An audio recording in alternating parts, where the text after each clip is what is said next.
Hi everyone, and welcome back to the Slay with Shay platform, the platform that aims to encourage and empower people when it comes to their financial well-being, their career and their lifestyle. So if you're new to my channel, welcome to the family. And thank you to everybody that has been engaging with my content so far, whether you've watched my videos, whether you've been following me on Instagram and been sharing my posts, liking my posts, commenting on my posts. Honestly, the love is so real. I truly appreciate the support. So in today's video, I wanted to highlight some toxic habits that we may have when it comes to the way in which we manage our money that we may not realize is actually holding us back financially. Now, some of the habits I'm going to mention, I definitely have been guilty of in the past. This is an open space. I want this platform to be somewhere where we can be open and transparent and not be ashamed of anything that we may have done in the past or that we may still be doing. I just want it to be something where we can focus on what we're doing now and how we can improve the state of our finances going forward. So yeah, if there's anything that I say that resonates with you, don't be ashamed. Just kind of like think about what you can do from today going forward to try to eliminate some of these habits. So the first habit that I wanted to highlight is if you don't check your bank balance. As wild as that might sound, I used to be one of those people. I felt like checking my bank account was bad vibes. I would be out here spending money and literally I just used to just pray that my card wouldn't get declined. So anytime I knew that I had been very wild with my spending and I would go and pay for something, I would literally be like, please don't decline this time. I promise, you know, if you don't decline my card this time, I promise that I'll spend better next time. And then I'll get a sigh of relief when my card doesn't decline. So it is very important for you to know what is going in and out of your account at all times. I literally know my bank balance to the penny, whether that's my current account or my savings account. I check my account balance every single day. Now, aside from the fact that you want to make sure that you're keeping on top of your money, you also want to make sure that there's nothing strange going on in your account. I mean, fraudsters, from someone that works in a financial crime background, fraudsters are forever testing accounts and trying to see which accounts they're going to hit next. And they will test it with very, very nominal transactions to see whether or not the account holder will actually notice. It might be a little 10p here or a little pound here or a little small amount. But if you're not keeping on top of your money and keeping on top of what you're spending and what's coming in and out, you're not going to notice. And then when they hit you with the big bucks, by that point, it's already a bit too late. So it's very important to stay on top of your money. And it also builds really good habits in terms of how you manage your money going forward. It's a very, very important trait to have, to be keeping on top of your money, knowing what's in your account at all times. That way, when you're out and about, or if there's something that you want to buy, you already know exactly how much you have. So you know whether or not you can afford it. You should have done your budgeting as well. So you know already kind of whether or not that particular purchase is within your budget. But just for all in all kind of oversight over your finances, it's very important to know how much money you have. Another sign that might mean that you are bad at managing money is that you are constantly swayed to going over budget. If you have allocated your budgets for the month, let's say you've budgeted £100 for food or £50 for going out, whatever your monthly amounts are that you have budgeted for particular expenditure, if you find that you are always going over that, and not even that you're going over it because you might want to, but you're always swayed to going over it. So let's just say, for example, you've allocated £50 for the month to eating out and you've been out a couple of times, you know, you're already reaching that £50 budget and somebody says, oh yeah, let's go for a drink or let's go out for dinner. Rather than saying, actually, no, do you know what? I can't because I'm going to go over my budget, or you don't even need to explain yourself. Rather than just saying, no, I can't afford this right now, or just no, and then let's do this next month or whatever, you say, oh, okay, it's fine. I'll just take the £20 from my other budget or the other money or something like that, or I'll dip into my savings this month. That is a very bad trait when it comes to trying to manage money, because one of the key elements of keeping on top of your finances is being able to budget well and being able to stick to your budgets. Now, we all have those months where unexpected things come up and you may have to go over budget for certain things for whatever reason. But this is why it's also important to have an emergency fund, which I spoke about in my savings video and in my savings hacks post. So I won't bore you with the details of that. But if you watch that video or you check out my post on Instagram, you'll see what I mean by the emergency fund. But equally, yeah, there's times within the month where you may have to go over budget for things. I don't necessarily really mean those. I mean that if you're finding that repeatedly every month you are setting budgets for things, and for one reason or another, you're very easily swayed to go over that budget. That's something that you definitely want to take control of, and you definitely want to nip in the bud. If it means that you need to go over your budgets again and make sure that your budgets are actually realistic to the way in which you spend on a day-to-day, it might be that you need to revisit that and look at that. But if actually you find that the budgets are realistic in comparison to how much money you're getting in and what's going out, but you know that you yourself, you're just kind of swayed to going over budget, that's definitely something that you want to nip in the bud ASAP. Another thing you might be doing that might be holding you back financially is you are constantly committing to things before even knowing whether or not you can afford it. So whether it's that you get added in that group chat saying, yep, let's go on holiday next year, or let's go on this weekend trip to here, or let's all go and buy this, you are like, yeah, I'm down, yeah, sign me up. But you haven't actually looked at your budgets for the next few months, or actually looked at how much money you know you've got coming in and out over that time to work out whether it's actually affordable for you. That's a problem.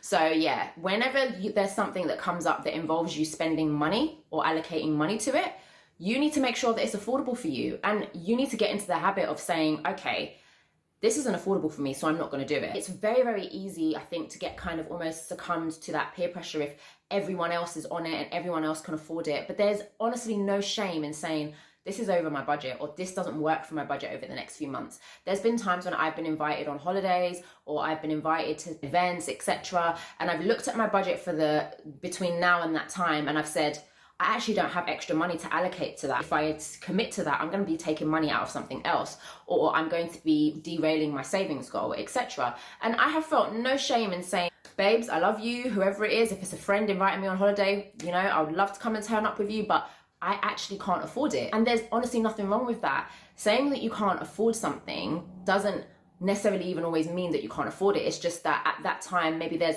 other priorities that are more important than allocating money to whatever that leisure activity might be. And there's honestly nothing wrong with that. I think let's normalize saying that we can't afford things, or normalize saying actually we don't have the budget for whatever it is. There's no shame in that, honestly. And if you want to kind of get more control over your finances and you want to really reach your savings goals, you're going to have to get into the habit of saying, nah, I can't afford that right now, or that is outside of my budget. Or if it is something like a holiday, say what your budget is. Feel no way, especially if it's not an idea that you have come up with and somebody is pitching it to you. There's been times where people have, again, pitched things to me and I've said, my budget for this is only £300, let's say. So if they're coming and bringing things to me that's double that, you already have to count me out. I would say if you are someone that finds that you are always committing to outings, events, holidays, purchases, and you haven't actually even checked your budget first to make sure it's affordable for you, that's definitely something that you want to stop. Another thing you might be doing is if you find yourself constantly dipping into your savings, that is a sign that you are not managing your money very well.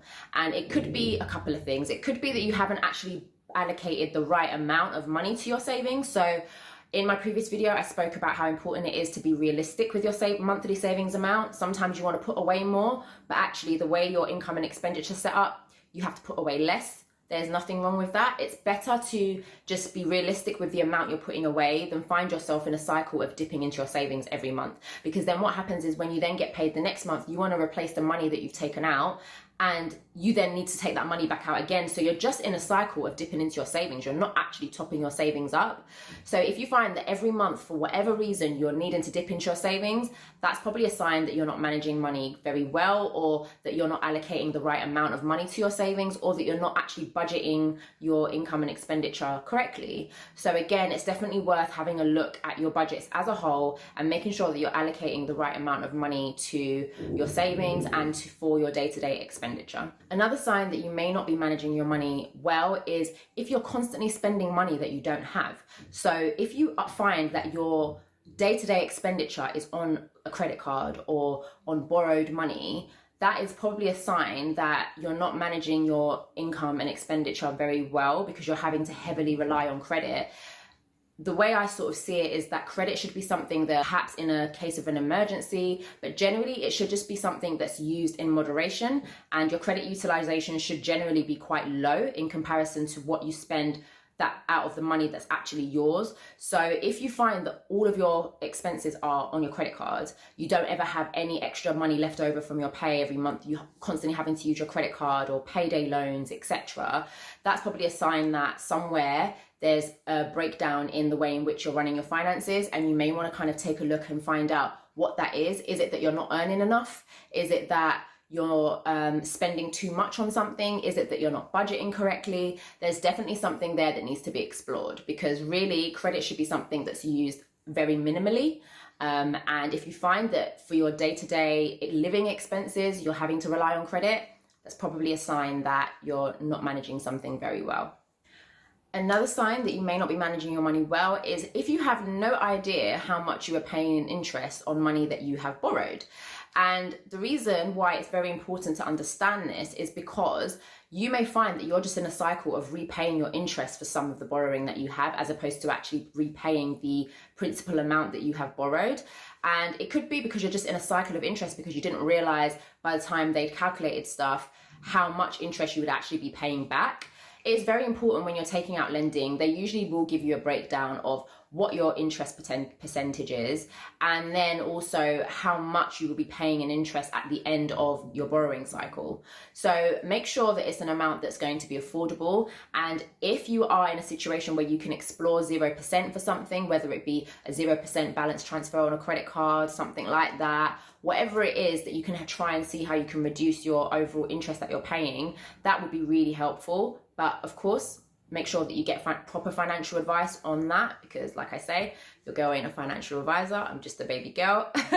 But generally speaking, you should have an idea of how much you're paying in interest on the borrowing that you have, and you should have a reasonable idea of how much that's costing you every month, because if you're not keeping a lid on that, then you don't actually really know how much that particular piece of borrowing is actually costing you. Another thing you may be doing is if you are spending your money before you've actually paid your bills, that's definitely a sign that you are not managing your money well, because what you should be doing is looking at what you have left after you have paid your bills. That is your disposable income, because your bills are the first things that you should sort out first, and whatever you've got left is what you would then be able to allocate for your day-to-day expenditure and your savings if you have enough money left over to be able to save. So if you find that whenever you get paid, you're just spending, and you're not actually making sure that your bills are covered, you may be in for a rude awakening when you've spent a lot of your money and you haven't got enough to cover your bills, which you might then find yourself in a situation where you have to borrow money to pay your bills. And again, that's how the cycle of debt continues. I definitely used to be one of those people. I was just, very reckless and would just spend my money and kind of think, oh, my bills can wait. And then before I knew it, I was in a cycle of debt. So it's very, very important to make sure that you are prioritizing your bills first before anything else. Because if you're paying for rent, for example, council tax, your phone bill, etc., these are things that are very important to pay for. So you have to make sure that you have covered the expenses for those things before you even think about spending anywhere else. Another thing you might be doing is if you are someone that impulse buys without actually shopping around, you may actually be finding that you're spending more on something when you actually don't really need to. It is very important to get into a habit of not necessarily just picking up something and just paying the first price you see. Sometimes when you're out and about shopping, it's a bit different. You see something, you like it, you think, why not? But if you're shopping online, etc., I always make sure that I shop around. If I see something for a certain price, even if the price seems like a good enough price, I'll see if I can find something or the same thing and see if it's cheaper elsewhere. If I can't, then I know that, okay, I'm actually getting a good deal. But there's nothing worse than kind of buying something and then finding out that it was however much pounds cheaper had I just looked somewhere else. So if you're someone that just tends to just pay for the first thing that you see, you're very impulsive when it comes to shopping, you don't really shop around, you don't really kind of pay attention to the price, you're just like, oh, I want this, let me just buy it, then yeah, you might find that you're spending more money than you actually need to. And the last thing that I would say that might indicate that you're not managing money very well is if as soon as you come into money, whether it be when you get paid or whether you come into extra money at any point during the month, the first thing you think about is what you want to spend it on, rather than how much of it you can save or how much of it you can invest into something. The first thing that comes to mind is, what am I going to buy? Where am I going to go? How am I going to spend this money? that's probably a sign that you are somebody that is more of a spender than you are a saver. If you really want to get into a habit of kind of creating a better sort of financial well-being for yourself, then you want to probably get into the habit of, when you get money, being strategic with it and thinking, okay, how much of this can I put away? How much of this can I contribute to my savings goals? How much of this can I invest somewhere else? There's nothing wrong with treating yourself. There is nothing wrong with splashing out on something now and again. But if you find that every time you get a bit of extra money, the first thing you want to do is spend it, well, you might find that you are missing out on some great opportunities to actually save money. And that brings me to the end of things that people might be doing that might be delaying their financial goals or perhaps holding them back financially. I hope you enjoyed this video. Please do leave me your comments and let me know kind of maybe some of your traits that you might have that you think hold you back financially or have held you back financially in the past. Let me know if you want me to do a part 2 of this video where I actually talk about how you can avoid some of these habits and the best ways to avoid finding yourself in some of these situations. Let me know in the comments box if you want me to do a video like that. But other than that, thank you so much for watching and look forward to seeing you guys in the next video.